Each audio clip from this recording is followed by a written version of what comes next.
Hello students, physics में rotational motion का एक टॉपिक होता है। रोटेशनल मोशन में मूवमेंट ऑफ इनर्शिया, उसका एक बहुत ही ज़बरदस्त क्वेश्चन आपके सामने है। वीडियो को पॉज करके क्वेश्चन को सॉल्व करना और करेक्ट आंसर कमेंट में मेंशन करना। तो क्वेश्चन कह रहा है, a circular disc X of radius R is made from an iron plate of thickness T and another disc by of radius 4r is made from an iron plate of thickness t by 4. The ratio of moment of inertia I by upon ix. देखो हमारे पास दो disc हैं, एक है ये first है x और ये है हमारे पास y। इसका रेडियस हमको गिवन है r और सेकंड वाले का रेडियस गिवन है हमको 4r। फर्स्ट वाले की थिकनेस हमको गिवन है t एंड सेकंड वाले की थिकनेस गिवन है हमको t by 4।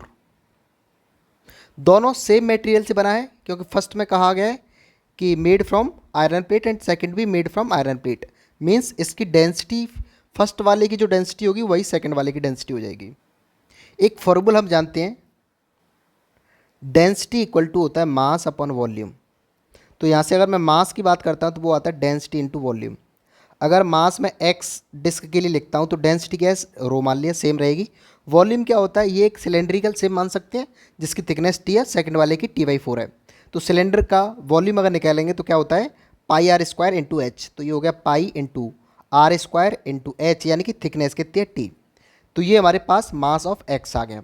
सिमिलरली अगर मैं मास ऑफ बाई निकालूंगा तो रो डेंसिटी सेम हो जाएगी into pi R square. Radius कितनी है, 4r, तो ये हो जाएगा 4r का स्क्वायर मल्टीप्लाई थिकनेस कितनी है, टी बाई 4।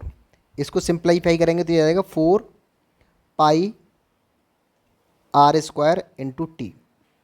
अब हम मोमेंट ऑफ इनर्शिया निकालते हैं। लेट्स सी आई एक्स निकालें, means moment of inertia of X disc. वो कितना हो जाएगा, एक डिस्क का मोमेंट ऑफ इनर्शिया अपने एक्सिस के अबाउट कितना होता है, M R square by 2, M R square by 2। अब यहाँ पर देखोगे मास कितना है हमारे पास, आई एक्स निकालेंगे हम यहाँ से। मास कितना है हमारे पास, ये रहा एक्स का, तो ये हो गया rho into pi into R square into T. Radius कितना है आर, तो ये हो गया आर स्क्वायर बाई 2।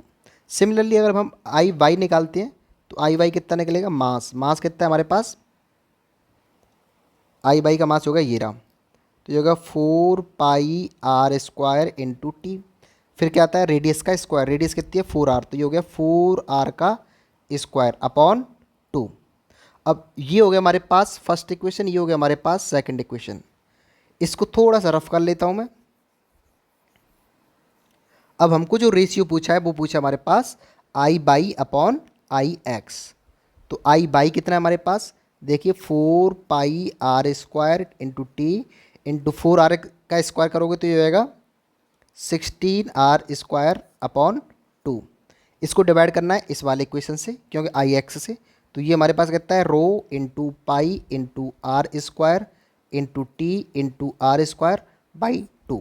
ये 2 से 2 जाएगा, रो से रो जाएगा, कहाँ गया यहाँ पर रो, हमने यहाँ कहीं गलती करी है, यहाँ पर रो और आएगा, तो ये रो से रो कैंसिल हो जाएगा। उसके बाद आर स्क्वायर, यहाँ से आर स्क्वायर, ये पाई से पाई कैंसिल हो जाएगा। और ऊपर जो बच रहा होगा हमारे पास 4 मल्टीप्लाई 16 बच रहा है और नीचे बच रहा है 1। तो आई बाई यानी कि movement of inertia of by disc upon movement of inertia of X disc, वो कितना हमारे पास 64। तो ये हमारे पास आंसर आ जाएगा 64। तो करेक्ट ऑप्शन हमारे पास हो जाएगा डी। काफ़ी इंपॉर्टेंट और काफ़ी कंसेप्चुअल क्वेश्चन है। आपको यहाँ पर फॉर्मूला याद रखना है, density equal to mass upon volume. तो यहाँ पर देख पाओगे एक सिलेंडर का वॉल्यूम है जो कि आपको पता होना चाहिए, पाई आर स्क्वायर इंटू एच होता है, और वहाँ से दोनों का रेशियो लेना है। तो ऑप्शन हमारे पास डी आ जाएगा। Correct answer is D. I hope you understand the question. Thank you.